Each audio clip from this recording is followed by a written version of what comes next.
ओम यज्ञस्वरूपाय जटाधराय पिनाकहस्ताय सनातनाय दिव्याय देवाय दिगंबराय तस्मै यकाराय नमः शिवाय।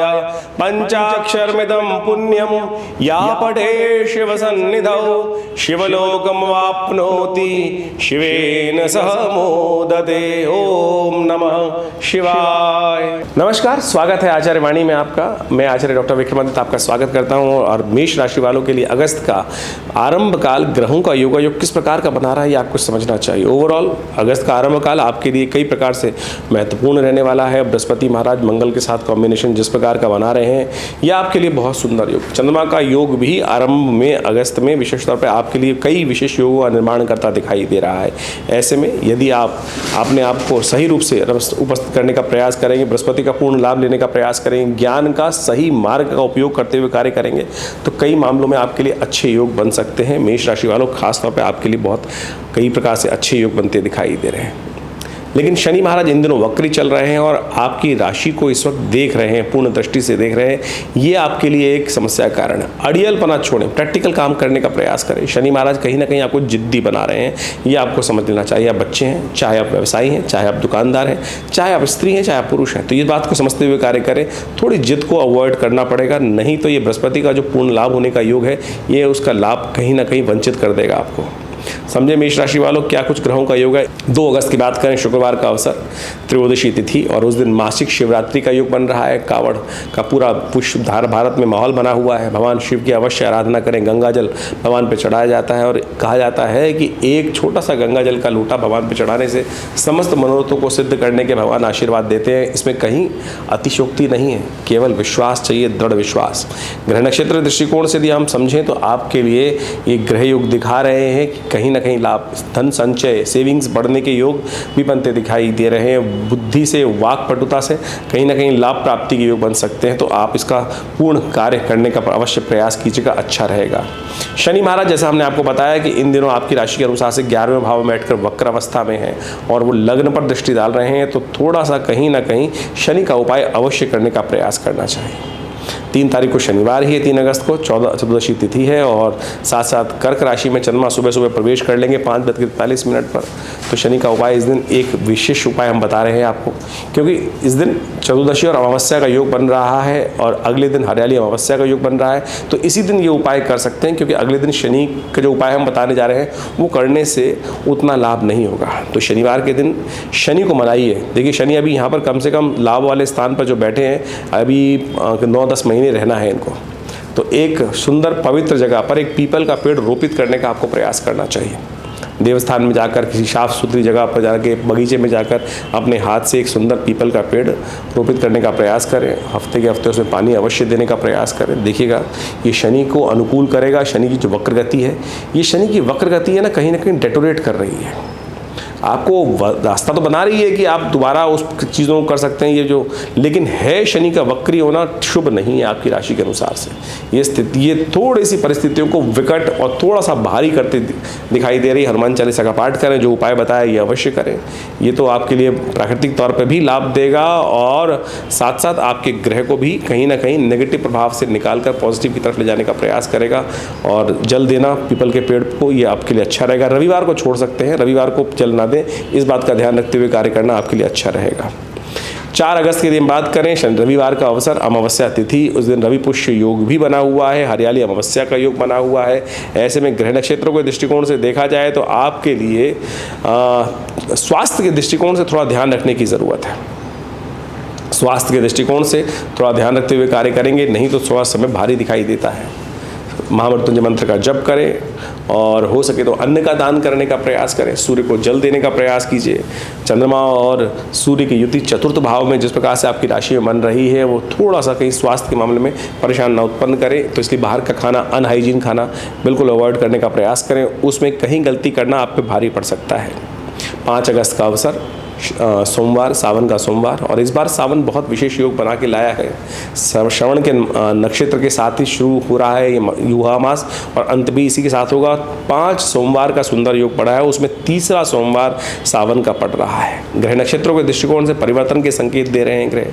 बृहस्पति शुक्र के साथ, बुध के साथ चंद्रमा बहुत सुंदर योग बनाएंगे, और ये आपके लिए कहीं ना कहीं विजय के योग बनाते दिखाई देंगे। और ऐसे में एक बात का ध्यान रखिएगा कि सुबह थोड़ी भारी दिखाई देती है, शाम को आपके लिए पॉजिटिव रिजल्ट्स आने के योग बनते दिखाई दे रहे हैं। बुध ग्रह इस दिन वक्री स्थित हो जाएंगे। सुबह 10:30 बजे के आसपास जो सिंह में चलते हुए बुध हैं वो वक्र अवस्था प्राप्त करेंगे, और ये चीज़ें थोड़ी सी ऐसी दिखाई दे सकती है कि थोड़ा सा चीज़ों को ऑर्गेनाइज करने में आपको दिक्कत आ सकती है। इसलिए बुध को शक्ति देने का आपको प्रयास करना चाहिए। बुध के मंत्र का जप करें, हो सके तो विजया से भगवान का अभिषेक करने का प्रयास करें। विजया रस यानी भंग के रस से भगवान का अभिषेक, बिल्वपत्र भगवान पर अर्पित करने का प्रयास करें। सावन का तीसरा सोमवार है, और विवेकानंद योगाश्रम में हमने इस अवसर पर पूरे जो महीना है भगवान शंकर का रुद्राभिषेक चल ही रहा है। इस दिन विशेष तौर पर बड़ा कार्यक्रम रहेगा, आप भी इसमें सम्मिलित हो सकते हैं। अपने नाम से रुद्राभिषेक भगवान का करा सकते हैं, और ये भगवान का रुद्राभिषेक दिव्य यज्ञ होता है। ऐसे में अनेक मनोकामनाओं की पूर्ति के लिए अनेक प्रकार के अभिषेक शास्त्र में वर्णित हैं। यदि इच्छु रस से किया जाए तो वो इच्छाओं को पूर्ति करता है, तेल से किया जाए तो शत्रुओं पर विजय प्राप्त करने के योग बनते हैं, दही से किया जाए तो सुख इत्यादि प्राप्त करने के योग बनते हैं, भस्म से करना संसार में विरक्तता को नाश करने वाला होता है, पारिवारिक जीवन में शांति देने के योग बनाता है, दूध से यज्ञ करना पुष्टिदायक होता है, मनोकामना सिद्धि के योग बनाता है। तो अनेक प्रकार से सुंदर तरीके से भगवान का अभिषेक विवेकानंद योगाश्रम में इस वक्त भगवान शंकर की प्रसन्नता के लिए किया जा रहा है। आप भी इसमें सम्मिलित हो सकते हैं और सुंदर तरीके से अभिषेक में भाग ले सकते हैं। चंद्र दर्शन का योग बन रहा है। शाम को रुद्राभिषेक करने के बाद माता पिता गुरुजन का आशीर्वाद देने से मनोरथ सिद्ध होने के योग बन सकते हैं, इस बात का ध्यान रखें। 6 अगस्त का अवसर मंगलवार की तिथि और मंगलवार का अवसर है, द्वितीया तिथि है, और इस दिन ग्रह नक्षत्रों के दृष्टिकोण से संधारा दूज का योग बन रहा है। यदि ग्रह नक्षत्र दृष्टिकोण से देखा जाए तो आपके कार्यों में अच्छा सा उत्साह आपको बनता दिखाई दे रहा है। शुक्र के साथ चंद्रमा विराजित होकर आपकी राशि के अनुसार से पंचम भाव में बैठे हैं, जो कई मामलों में आपके लिए मार्ग अच्छा करता दिखाई दे रहे हैं। चलने की ज़रूरत है और सही मार्ग पकड़ने की ज़रूरत है, उसमें कहीं ना कहीं आगे बढ़ने का योग बन सकता है। मंगलवार का दिन हनुमान जी के स्तवन करने दिन, सावन का सोमवार और सावन का मंगलवार पड़ रहा है, और साथ बात जो सुंदर योग चल रहा है। तो ऐसे में हमने विवेकानंद योगाश्रम में इस दिन बड़ा कार्यक्रम रखा है। इस दिन मास का पहला मंगलवार है, तो इसलिए उस दिन रुद्राभिषेक के साथ साथ सुंदरकांड का कार्यक्रम भी रहेगा। शाम को 6 बजे से लेकर रात्रि में करीब 9-10 बजे तक भंडारे के साथ एक कार्यक्रम होगा। आप इसमें सम्मिलित हो सकते हैं। अपने नाम से इस स्थान को आरक्षित करने के लिए संपर्क साध सकते हैं। एक बात का और ध्यान रखें, 5 और 6 तारीख को अश्लेषा और मघा नक्षत्र का योग बन रहा है। ये मघा, अश्लेषा, मघा नक्षत्र रेवती, अश्विनी मूल नक्षत्र की तरह गणमूल के अंतर्गत आते हैं। तो ऐसे में इन नक्षत्रों में जो जन्म लेते हैं उनको मूल शांति अवश्य कराने का प्रयास करना चाहिए। अन्यथा जीवन में कई बार बेकार के कष्ट होने के योग बार बार बनते रहते हैं। इन सब से निवृत्त होने के लिए सुंदर तरीके से कार्य करने का आपको प्रयास करना चाहिए। भगवान का स्तवन करने का अवसर है, और मूल शांति का मंत्र वास्तविक तौर पर भगवान शंकर का ही मंत्र होता है। तो ऐसे में अवश्य 27 दिन तक 1-1000 जप कर मूल शांति कराने का प्रयास करें।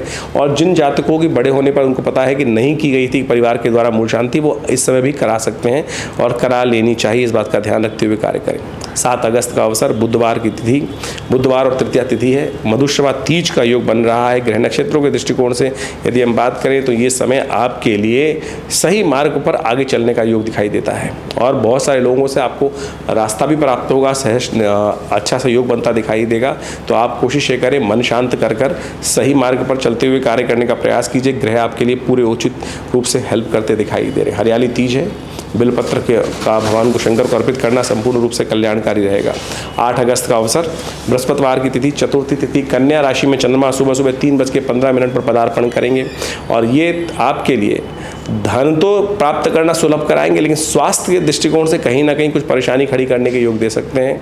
तो ध्यान रखें, बहुत ज़्यादा अपने आप को ओवर बिजी ना करने का प्रयास करें। स्वास्थ्य यदि खराब होगा तो सब चीज़ें खराब हो सकती हैं। चावल का दान करना, पीली चीज़ों का दान करना, ये सब आपके लिए अच्छा दिखाई देगा। 9 अगस्त का अवसर, शुक्रवार की तिथि, पंचमी तिथि है, नाग पंचमी का योग है। ऐसे में दूध के द्वारा भगवान शंकर का अभिषेक करें। देखिए ग्रह नक्षत्र कहीं ना कहीं लाभ की स्थिति प्रशस्त करते दिखाई दे रहे हैं, लेकिन थोड़ा सा आपको शत्रु पक्ष का ध्यान रखते हुए ज़रूरत है। खट्टे फलों का दान करना ये आपके लिए उपयुक्त दिखाई देता है। जो सामने आपका विरोधी पक्ष है वो आपके लिए कहीं ना कहीं कुछ ना कुछ समस्याएं उत्पन्न करने की दे सकता है। कुछ ना कुछ नए जो विपत्तियां हैं वो आपके सिर उठाते दिखाई देंगी। ग्रह नक्षत्रों के दृष्टिकोण से उनके संबंध में आपको उपाय करना चाहिए और तेलाभिषेक भगवान शंकर का करना आपके लिए अच्छा रहेगा। शनि महाराज इन दिनों आपके लिए थोड़े से कष्ट के योग बना रहे हैं, तो उसका उपाय भी करने की ज़रूरत है। 10 अगस्त को शनिवार का अवसर ही पड़ रहा है और षष्ठी तिथि है, और उस दिन ग्रह नक्षत्रों के दृष्टिकोण से आप समझें शनि महाराज लगातार आपकी राशि के अनुसार से अभी आने वाले 8 महीने जो हैं वो वक्त, अभी 3-4 महीने तो वक्र चलेंगे, उसके बाद 11वें भाव में चलेंगे, वो लाभ की स्थिति प्रशस्त करेंगे, लेकिन वक्र स्थिति में उनका उपाय करने की ज़रूरत है। देवयोग से सावन का मास पड़ रहा है, तो ऐसे में आप अवश्य तेलाभिषेक भगवान का करने का प्रयास करें। तिल के तेल से भगवान का अभिषेक करें। शनि अनुकूल होंगे और शनि का नेगेटिव प्रभाव आपके जीवन से दूर होगा। ज्योतिष विज्ञान के अनुसार से जब हम गणनाओं को समझते हैं तो उसका प्रत्यक्ष रूप से प्रभाव जीवन में क्या कुछ पड़ रहा है वो अच्छे समझ में आ सकता है, और उसी के परिवर्तन के रूप में यदि हम कुछ परिवर्तन लाने का प्रयास करें, कर्म को बदलने का प्रयास करें, तो जीवन में बड़ी से बड़ी विपदा का निदान भी मिल सकता है। ये भी प्रत्यक्ष प्रमाण है और हजारों लोगों ने इसका लाभ लिया है। ज्योतिषी गणनाएं बता देती हैं कि आने वाले समय में कैसा समय आपके लिए रहेगा, और उसी के अनुसार से यदि हम जीवन में रास्ता मार्ग परिवर्तन कर लें तो अपने जीवन में हर्ष उल्लास आनंद के मार्ग भी प्रशस्त कर सकते हैं। हमने आपके समक्ष में आपकी जन्मपत्री, आपके प्रश्न को समझते हुए, साथ साथ आपकी ग्रह गणना की राशि के अनुसार से समझते हुए, जो कुछ समय का को समझते हुए आपके समक्ष रखा है वो आपको अच्छे से समझना चाहिए। देखिए काल गणना ज्योतिष की जो है वो कई प्रकार से की जाती है। एक तो जन्मपत्री के हिसाब से की जाती है, एक गोचर के हिसाब से की जाती है, और अनेक अनेक ऋषियों ने अनेक अनेक मत उसके संबंध में उपस्थित किए हैं। उन समस्त मतों को एक साथ यदि अध्ययन के रूप में रखा जाए तो उससे बहुत कुछ जानने को मिल सकता है। और सबसे बड़ी बात तो ये है कि केवल जानने को नहीं, बदलने का रास्ता भी प्रशस्त हो सकता है। ऐसे किसी भी विज्ञान का फायदा नहीं है जो केवल बता दे ऐसा ऐसा होने के योग है, लेकिन परिवर्तन का रास्ता ना बनाए। रेमेडियल एस्पेक्ट जो है वो ज्योतिष का बिल्कुल प्रत्यक्ष है और आवश्यकता है कि हम उस पर विश्वास करें। बहुत सारे लोग केवल इसी बात को कह देते हैं कि नहीं हम नहीं परिवर्तन कर सकते। नहीं, ऐसा संसार में कोई नहीं है जो हम परिवर्तन नहीं कर सकते। हमने भाग्य जो बनाया है वो अपने कर्म से ही बनाया है, और हम भाग्य जो है, समय जो है, उसको बदलेंगे भी अपने कर्म के अनुसार से। और एक बात समझ लीजिए, हमको ये समझ लेना चाहिए कि हमारे कई बार क्या होता है कि हम अपने जीवन में हमने देखते हैं कई बार हमने बिल्कुल गलत भी किया तब भी हम बच के निकल जाते हैं। और कई बार क्या समस्या होती है, हमने कुछ भी गलत नहीं, किसी व्यक्ति ने कोई गलत नहीं किया तब भी वो परेशानी में फंस जाता है। क्या खेल है आपके शुभ कर्मों का, पुण्य कर्मों का। जब आपको लगे कि आप वहाँ बच के निकल गए तो भगवान का शुक्रिया अदा कीजिए कि हाँ हमारे पुण्य कर्म थे जो हमारे वो आगे और वो हमारे जीवन में शुभ हमको दे गए। इसलिए पुण्यों का अकाउंट जो है वो हमेशा भर के रखने का प्रयास करें। और कई बार जो देखा जाता है जब जीवन में समस्या आनी शुरू हो जाती हैं अच्छे कर्म करने के बावजूद भी, तो समझ लीजिए कहीं ना कहीं पुण्यों का अकाउंट जो है बहुत जल्दी समाप्त हो रहा है और उसमें आवश्यकता है बहुत जल्दी से भरने की। इसलिए जो शुभ कर्म हमेशा कैसे भी, जब भी अवस्था मिल जाए, कैसे भी राज मिल जाए, वो करने का हमको प्रयास करना चाहिए। इसीलिए भारतीय संस्कृति में ऋषि मुनियों ने छोटे छोटे उत्सवों का निर्माण किया। ये सावन का प्रभाव है, ये भादों का प्रभाव है, ये जन्माष्टमी है, ये राखी है, ये अनेक उत्सव हैं, ये प्रदोष का व्रत है, ये सत्यनारायण का व्रत है। ये सब के सब आपको सात्विकता की तरफ ले जाते हैं, पुण्यों को उदय करने की तरफ ले जाते हैं। सुबह शाम आपके हाथ से कुछ निकल जाए, दान आ जाए, दिया लिया सामने आ जाए, तो आप मान के चले कि आपके बहुत पुण्य भाग्य उदय करने के रूप बनते हैं। तो इसलिए बहुत सारे लोग इस संसार में आपके मनोमस्तिष्क में नेगेटिव बात डालने का प्रयास करेंगे, इसका कोई प्रभाव नहीं होता। अपने दिल पे हाथ रख के समझ लीजिएगा, क्योंकि आपने भी इसको प्रभाव को समझा होगा, जीवन में बहुत बार देखा होगा। तो ये सारा का सारा खेल भाग्य का है। कई बार हम बोल देते हैं भाग्य का खेल, लेकिन भाग्य बनता कैसे है वो भी तो हमको सिद्धांत समझना चाहिए। इस संसार में नास्तिक लोग जो है ना, वो आपको दिग्भ्रमित करने का प्रयास कर सकते हैं। हमारा प्रयास है इस संस्था की तरफ से आपको सही रास्ता, सही मार्ग बताने का प्रयास करें, और जो लोग समझ लेते हैं सही मार्ग पर, वो आगे बढ़ते चले जाते हैं जीवन में और कार्य को लाभ की तरफ, आनंद की तरफ जीवन में अग्रसर करने का प्रयास कर लेते हैं। तो ज्योतिष विज्ञान की गणनाओं को जो हमने आपको बताया है, इसको सीरियसली लेने का प्रयास कीजिएगा, और यदि कुछ परिवर्तन कर पाए तो हमें भी अच्छा लगेगा कि आपके जीवन में कुछ परिवर्तन का रास्ता बना और आगे बढ़ने का रास्ता बना। हमारी संस्था विवेकानंद योगाश्रम पिछले करीब बहुत लंबे वर्षों से इस संस्थान को चला रहे हैं, कार्य कर रहे हैं। यहाँ नित्य प्रति करीब 8 घंटे यज्ञ होता है और बहुत सारे भारतीय संस्कृति पर शोध करने का कार्य करते हैं। आप भी संस्था से जुड़ सकते हैं, आश्रम से जुड़े। हर रविवार को यहाँ सुबह 8 बजे से लेकर 10 बजे तक एक बड़ा विशेष कार्यक्रम रहता है, यज्ञ रहता है, नित्य प्रति 8 घंटे यज्ञ रहता है। और इन सावन के महीने में तो पूरे महीने का रुद्राभिषेक का सुंदर कार्यक्रम रखा गया है। समय समय पर हम आपको अवगत भी कराते रहते हैं। हर रोज़ करीब शाम को 6 बजे से लेकर 8 बजे तक पूरे सावन के महीने में सामूहिक तौर पर जो लोग आश्रम में पधार कर स्वयं रुद्राभिषेक करना चाहते हैं, उस कार्यक्रम में सम्मिलित हो सकते हैं। और कहीं दूर बैठे हैं और अपने नाम से कराना चाहते हैं, तो उसके लिए भी सुंदर व्यवस्था है। आप फ़ोन पे संपर्क कर उस कार्यक्रम में भाग ले सकते हैं। और भगवान शिव की सुंदर आराधना शास्त्रोक्त विधि के अनुसार से भगवान का स्नान कराते हुए, षोडशोपचार पूजन करते हुए, सुंदर रुद्राभिषेक का, रुद्राष्टाध्यायी का पाठ करते हुए किया जाएगा। आप उसमें सम्मिलित हों, देखिएगा प्रभु की कृपा से कष्ट दूर होने के योग बनेंगे।